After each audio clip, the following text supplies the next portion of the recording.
Sabi niya, magkapatid daw kayo.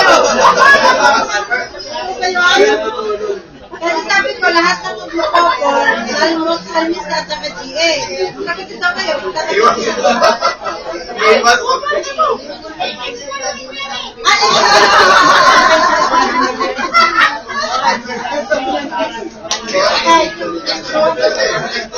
So next week, ready ng lahat.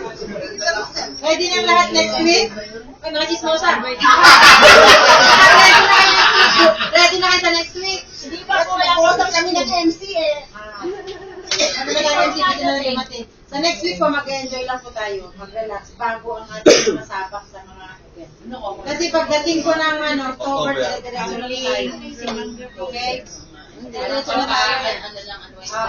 Ito rin kailangan no joking. Hindi ko alam eh. Hindi naman siguro. Ibig ako ha. Kami ba na lang? Hindi ko ako. Okay? So let's